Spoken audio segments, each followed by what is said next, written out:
Hi, everyone. Welcome to the webinar and workshop series conducted by TCS in view of the upcoming management case study examination happening in November 2025. Today's workshop is focused on the E2 related topics in the syllabus. The session plan includes an E2 syllabus overview to start with. This will be followed by an E2 masterclass, which will be a discussion of a mock exam task. The session will also include a Q&A towards the end. Before we get started, a reminder about the final workshop, which will be on Sunday, 10 a.m. UK as well as 10 a.m. GMT. So this workshop will be conducted by Nick, and he will take you through exam prep, keeping your focus and mindset, calm and composed towards the exam. This would not be a technical workshop. So if you have any questions which are technical, I would advise you to take them up today. And that would be the plan for the upcoming week. All right. So first things first, the E2 syllabus overview. And we could start by referring to the TCS mock exam syllabus coverage document, in which we have listed out the syllabus areas. Managing performance E2, there are three key syllabus components, starting with business models and value creation, project management, and managing people. So with regard to business models and value creation, you need to be thorough with the four elements of the business model of a business. We've been specifically given the business model of Ressett, and in preparation for your examination, you should know the key points under each of these elements: defining, creating, delivering, and capturing value. Now, while we discussed that there are some shortcomings with certain elements, as far as the exam is concerned, you need to go prepared with what you have been provided in the pre-sim, regardless of the reservations that you might have. And when you are presented with a task relating to the impact on the business model, you need to construct your response based on what is our existing business model. This will be demonstrated today through a mock exam task, which will relate to business models. So further on how to approach tasks relating to business models will be discussed when we go through the E2 masterclass. Connected with business models, your knowledge and your application skills with regard to business ecosystem can be tested. Remember, Ressett relies on large retailers, manufacturers, commercial and non-commercial organizations for the inventory. And we also work with a third-party logistics provider. And we are also selling PCs to commercial and non-commercial organizations. And on top of that, we could be under regulatory scrutiny with specific references to the e-waste problem in the pre-sim. And there are also concerns about data being compromised when PCs are resold. So the ecosystem expands to include regulatory bodies which would be closely monitoring the business operations of Ressett. You could also be tested on disruptive technology. We have some hint about a disruptive technology in the pre-sim itself, which is the online marketplaces. However, you could also be presented with questions focusing on different types of disruptive technology and not necessarily focused on online marketplaces. We've also covered that in one of the mock exams. So the focus for your exam prep should be not to identify what would be the disruptive technologies, but be prepared on how you should respond to a task relating to disruptive technology. And data analytics could also be tested. Remember, we have not been told that Ressett uses a business intelligence system, or we have not been told that Ressett uses very advanced data analytics systems.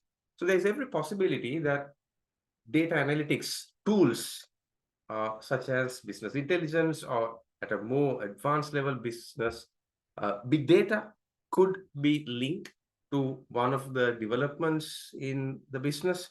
So be prepared to tackle questions relating to data analytics and how data could be used strategically by Ressett to gain a competitive advantage over fix-up and other players in the PC retail and resale segments.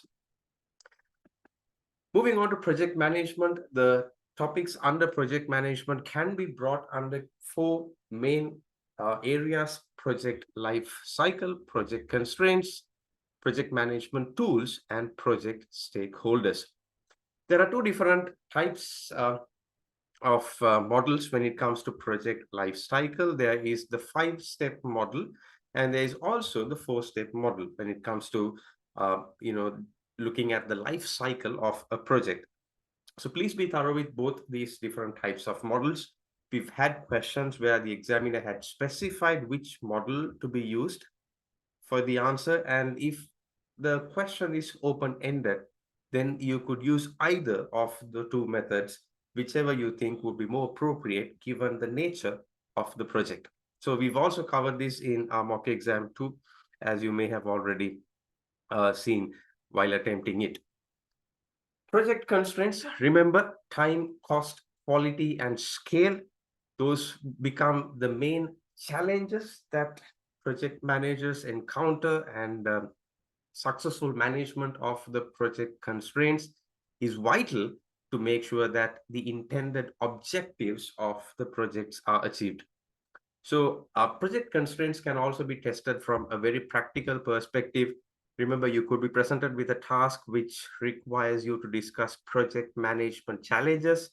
So if the task is practical and if it relates to the project management challenges in relation to a scenario presented to you, do not take a theoretical approach where you try to identify how the four constraints become challenges, but take a more wider approach towards the answer by picking the points based on the reference material. That would be essential to make sure that your answer meets the requirements of the marking scheme. And to manage the constraints, we would need to use different project management tools. There are tools to manage cost, there are tools to manage time, there are tools to manage quality. So you need to be thorough with which tools would be useful to manage the different types of constraints. We've also covered this within the answer for our mock exam task on project management in mock exam 2. So please make sure that from a technical perspective of project management, that you are aware of such tools, which could sometimes be referred in the task itself. Project stakeholders. So a practical task could be set on the stakeholders of a project, and that would mean you need to build your answer based on the given scenario and not from a technical or a theoretical perspective. So the takeaway here with regard to project management is that you could be tested both on technical aspects of the syllabus, such as project management tools, but you could also be tested on an application-oriented level, focusing on project management challenges or project stakeholders and how you need to manage the project in a practical manner. So please be prepared in tackling these different types of requirements relating to project management. And with regard to project stakeholders, I should also state that past paper questions have focused on project teams, the project leader, what skills the project leader would need to possess. And if the team is not sticking together and if the team is not delivering, how do we manage the project team? So those would be very practical requirements which you need to tackle based on the information presented to you in the reference material, and you cannot walk in with pre-prepared answers for such tasks. All right, let's move on to the third and final syllabus component, managing people. So definitely your variant is likely to include one of the topics relating to managing people, because that is how the blueprint works. And you would be tested on topics such as leadership. We've seen questions where you've been asked to discuss about leadership challenges, in which case you need to read the scenario and identify the challenges, the problems that the leadership is facing on the given scenario. So, a practical answer. You could also be tested on the leadership approaches.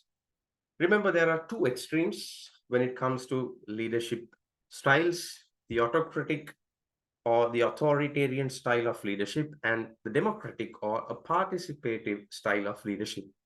You need to read the given scenario, and you need to look at which characteristics would suit the leader to successfully lead the team or the organization towards the achievement of the objective. So generally, we lean towards a participative style, but we've seen that the examiner has also, in the published answers, focused on an autocratic or an authoritarian style of leadership where the situation demands. So be open-minded. You need to discuss the reasons why you are recommending a particular style. That is more important than the style that you recommend, because the task is likely to be worded recommend with justification or recommend with reasons. So it's not really about which style that you recommend, but why you recommend a particular style. So you can build the practice through mock exams, and please be open-minded in the examination. Negotiation, another frequently tested topic. In fact, we've included a task on negotiation within the first mock itself. You need to be thorough with the key steps involved in negotiation, and please make sure that you are practical when it comes to questions relating to negotiation. Do not take a theoretical approach. Read the scenario, understand how you should approach the negotiation from a real world perspective, and how can you make sure that the intended outcomes of the negotiation can be achieved. And we've also seen tasks being focused on the challenges that you would face during the negotiation and how could you overcome the challenges. So remember, you need to take a balanced approach towards successful negotiations. You need to know what the other party would want, and you should also be clear on what you want to achieve. And then you should also be prepared for some compromise where you look at a win-win situation. So based on the scenario, construct a response which the top management would consider feasible and favorable for the company. You could also be tested on conflict resolution, and I must tell you to urge caution when dealing with conflict resolution questions. The task could specify a conflict, but it doesn't mean the focus should always be about how do we solve the immediate problem at hand. The task could be worded in such a way that you are asked how we can avoid such conflicts in the future, or how can we make sure that these two teams, coordinate or collaborate, or how could we promote a team spirit among the two teams. So while marking mock exams, one of the issues that we've noticed is that the moment candidates see a conflict scenario, they see, okay, it is about resolving this particular conflict. It may be the case, but it will depend on the exact task requirements. So do not presume the task requirement, and please construct your answers based on the merits of the given task. Health and safety is also a syllabus component under managing people. It may not be a significant issue when it comes to Ressett, but do not rule out the possibility that we do have refurbishment. We work with equipment, and there are obviously safety concerns when it comes to the employees.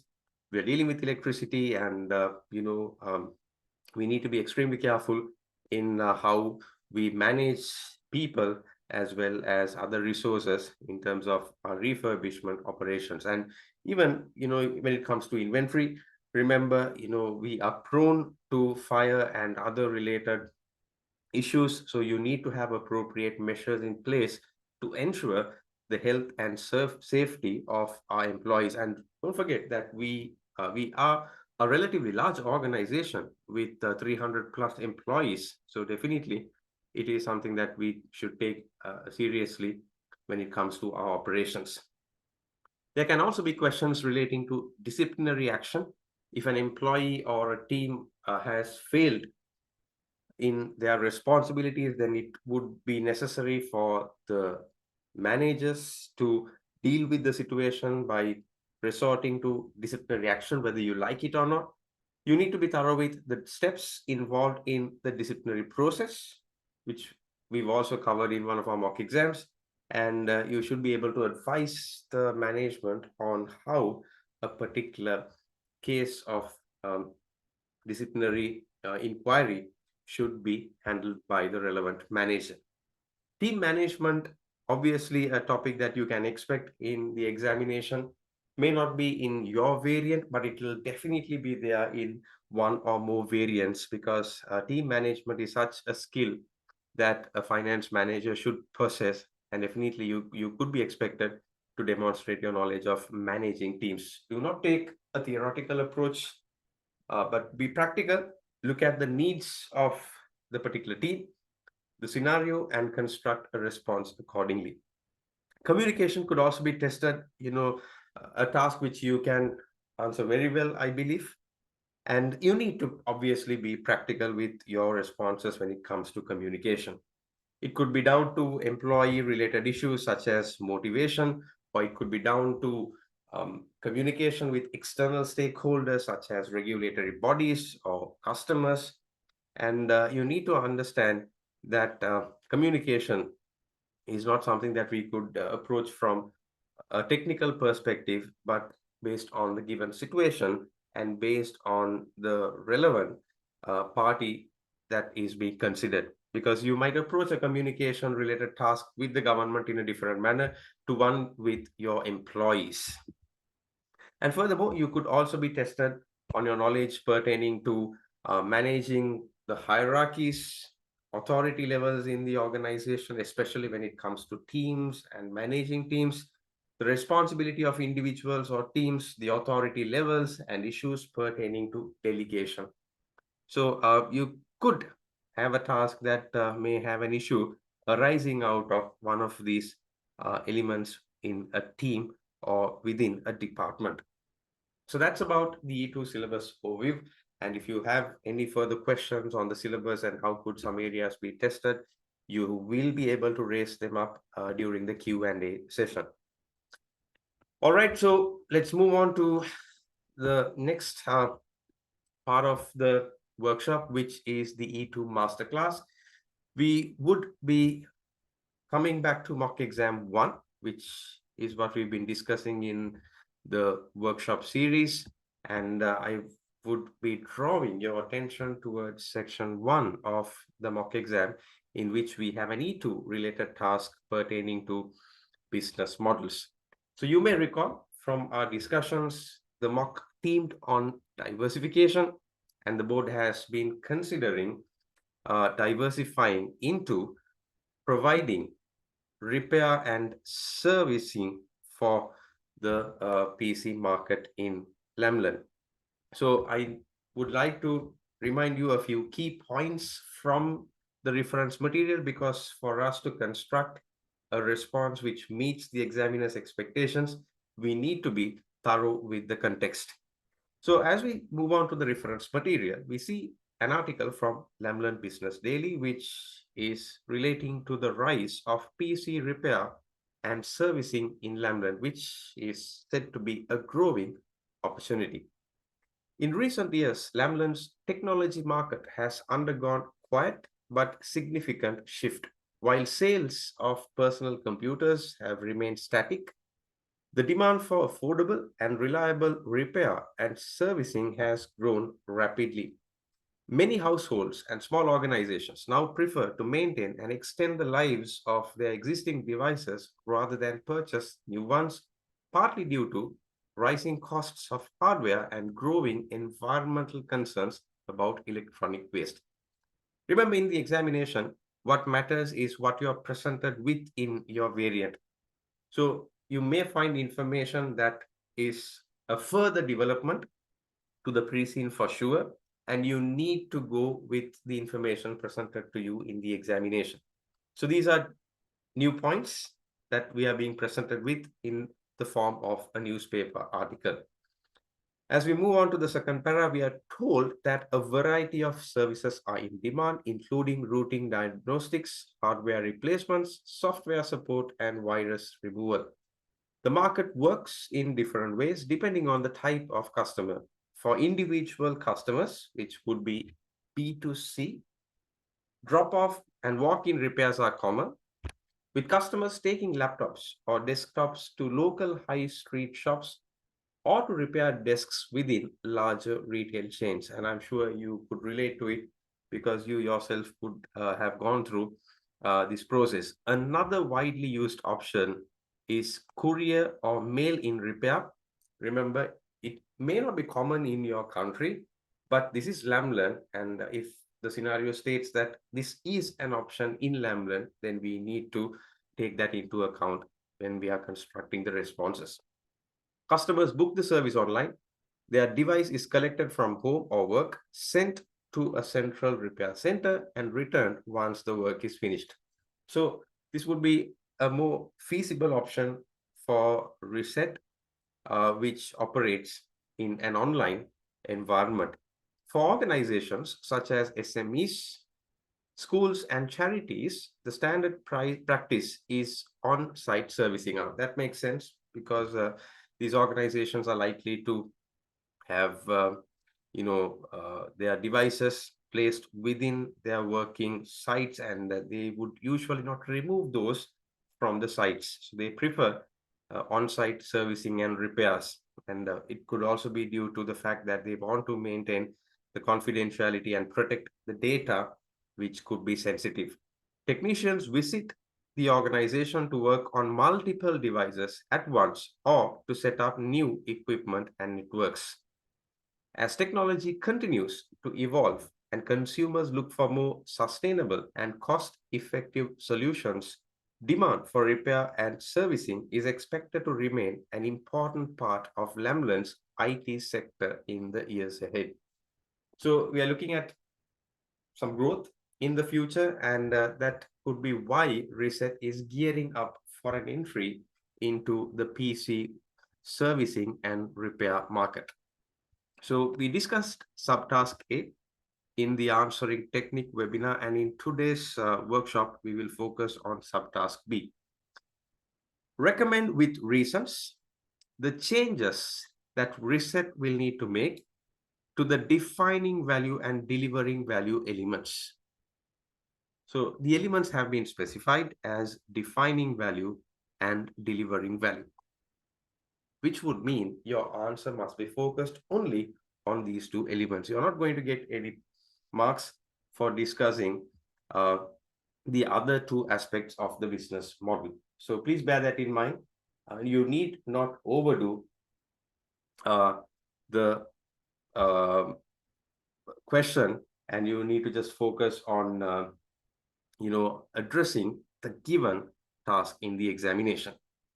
So let's read the subtask completely. Recommend with reasons the changes that Ressett will need to make to the defining value and delivering value elements of its business model to adapt to the entry into the PC repair and servicing market.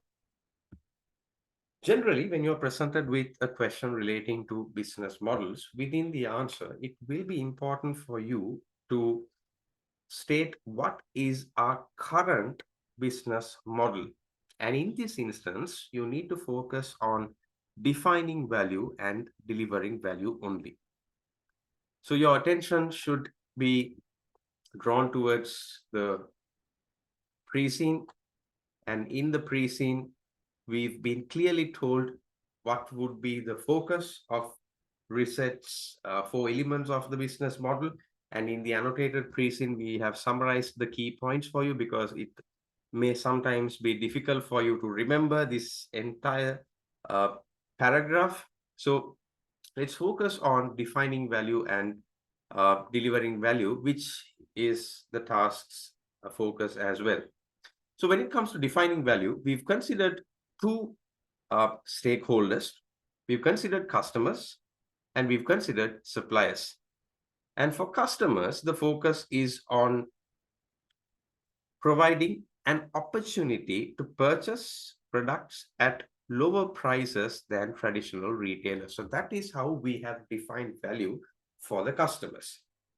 And for suppliers, we've defined value as selling products that are difficult for them to sell or those that have to be scrapped. In preparation of the exam, if you can remember these key points, then it would be sufficient to incorporate these into the answer, because with limited time, you would not be able to reproduce this in its entirety. But you can always take the key points without compromising the clarity of what we are doing in terms of defining value for customers as well as suppliers. So firstly, let's focus on how defining value will need to change to successfully adapt to the PC repair and servicing market. Right. So if you look at the suggested answers that we've made available, remember the answers have been presented in paragraph form, and we have a clear heading for defining value and for the delivering value sections. And you will see that we start by explaining what our current business model is about in terms of defining value. And the 2 points that I highlighted is what we've covered here, but I also need to draw your attention towards the fact that when it comes to PC repair and servicing, the focus would be on only one of these two stakeholders. We don't have suppliers when it comes to PC repairs and servicing, as we would have with sale of products, because for suppliers, what we are currently doing is we are helping them commercialize the inventory that is difficult to sell or have to be scrapped. Now, this wouldn't be the case when it comes to servicing the customer's devices. We are not going to help the suppliers here in terms of getting rid of their outdated inventory, but we would only be focusing on one stakeholder, that is the customer. And while we offer them the opportunity to purchase products at lower prices than traditional retailers, when it comes to sale of devices, PCs, consumables, and peripherals, it wouldn't be the same when it comes to a service such as PC repair and servicing. That is where the task gets a bit challenging. So when it comes to the answer, it would be important for you to highlight what we are currently doing to start the answer. So here you are, the answer plan. So let's state what we are currently doing in terms of defining value, and we have specifically focused on the customers. And what changes or what additions would be required to defining value when we enter the PC repair and servicing market? Well, in the PC repair and servicing market, definitely the customers would be looking at lower prices, that is lower service charges. But beyond that, you would agree that when it comes to PC repairs and servicing, we would like them to be reliable, and we would like the supplier, the service provider, to deal with us based on trust. Because chances are that, they diagnose and they tell us that these are the issues, and we don't necessarily have the technical knowledge to understand what is the issue and what solution might be needed. Sometimes the technicians advise us to replace a hardware component. Sometimes the technicians would say, it is not worth repairing the device. And sometimes they troubleshoot, but they don't troubleshoot it appropriately due to maybe incompetence or outdated technical knowledge. So the customer would not be looking only for lower cost, but the customer would also want trust, reliability, and long-term support. So when we are defining value, we will need to redefine value based on trust, reliability, and long-term support. And it is fine if a candidate had brought in other elements too. But why we've emphasized trust is because we have access to the customer's devices, both B2B and B2C, and these devices would have potentially sensitive data. So in today's day and age, um, people as well as businesses are very concerned about the data that they store in their devices. And obviously, when you have a problem with the PC, or when you have to go through a service, you need to share the device with the technician. And if you're looking at dropping off the device at the technician's premises, or couriering the device to the technician's hub, then of course you are effectively handing over the device as well as all that is stored within the device. You can have some protection, of course. You can have some password protection here and there, but what if the device was already, it got stuck, and now you cannot protect certain files, or you cannot remove certain files before it is repaired. So customers obviously would prefer to have the devices handled by trustworthy service providers, and therefore value needs to be defined not only by cost but also by the customer confidence, both B2B and B2C. So B2C, the customers, the individuals would prefer a reasonable service charge, a timely completion, in addition to being able to trust and rely on our service. And of course, they would appreciate some long-term support in case if we have some recurring issues, we would expect the service provider to be available and to advise us on what needs to be done in the future. And for businesses, commercial and non-commercial organizations, it would also be about minimizing system or equipment downtime. Because remember, unlike individuals, businesses would have staff working with those devices during office hours. So whenever they encounter an issue such as a sudden breakdown or a repair, they cannot wait for a longer period of time for the issue to be resolved, because then that would be considered downtime for them, impacting their operations. So the faster we offer the solution, the higher the customer satisfaction will be. So in terms of required changes, we have some common elements.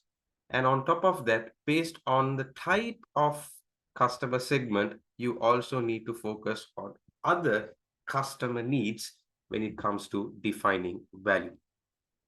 So that's about defining value. I will provide you the chance to raise any questions you may have pertaining to this later on. But let's also make sure that we cover delivering value.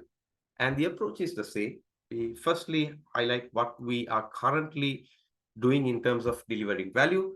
So the pre-scene is very clear. There are 3 key points here. We sell PCs and peripherals which are checked and graded by experts. We give customers a choice between different grades of equipment, and customers can choose with confidence in Ressett's quality procedure. So this is how we are currently delivering value to both individuals as well as organizations. Now, when it comes to PC servicing and repairs, what changes would we need to make? Well, unlike defining value, here the changes could be considered to be a bit more straightforward, because when it comes to B2C, value will be delivered through walk-in repair desks at service centers and courier-based collection and return services. This is why I read through the reference material again, because we were clearly told that this is how the market operates in Lamland. So if this is how we also need to deliver the service, then definitely it is a change that we should make in terms of delivering value to the customers. How will we take the value? How will we, make sure that our services are provided to the customers that we, identify during the defining value stage? Well, if they want to walk in, we will do that. And if they want to courier it, well, we will arrange for that as well. And that is how, from a B2C perspective, value will need to be delivered. And that's exactly what we've covered. Let's have walk-in repair desks, and we will also need to provide courier-based collection and return services. And when it comes to B2B segment, the value will be delivered through on-site servicing contracts. We were clearly told about that in the reference material too. The way the market operates, they prefer on-site servicing. So that is how we would need to deliver the value that they expect from us. And you could also add the point that delivering value will shift from one-off product transactions, which is what we are currently focused on. Yeah, so remember the business model. It's about selling. It's about selling, that's it. And when we sell, we give customers a choice. And when they purchase, they can purchase with confidence in Ressett's quality procedures. So it's a one-off transaction. Of course, we have 3 months after sales service support, but nothing beyond that. But when it comes to the entry into the PC repair and servicing market, it's not about a one-off transaction with the customer. It's about the entire experience the customer receives when the customer has a problem and seeks our support to resolve the problem. And that's what we've finally highlighted within our answers, that the delivering value element will need to shift from one-off product transactions to an ongoing service relationship.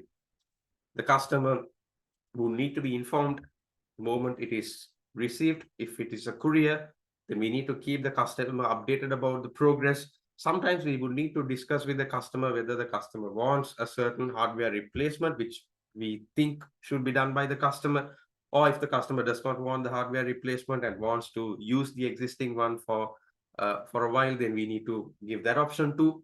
And in the event the customer says, okay, it is not worth repairing, could you just dispose it off?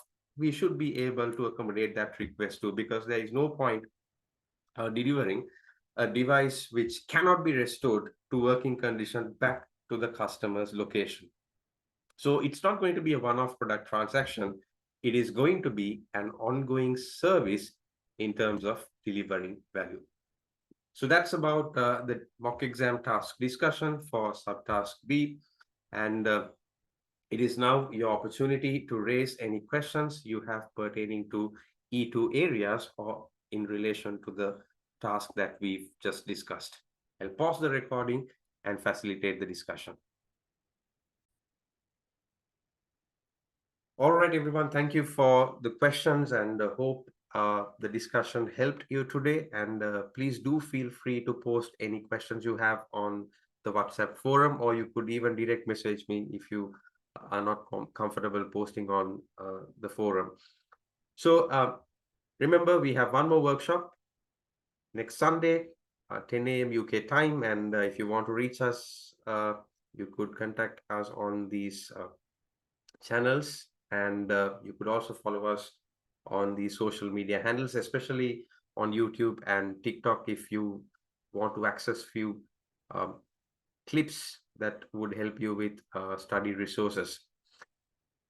All right, then, thank you for joining in. And until next week, have a great week and stick to the study plan, be confident, and make sure that you don't lose focus closer to the examination. Thank you and good night, everyone.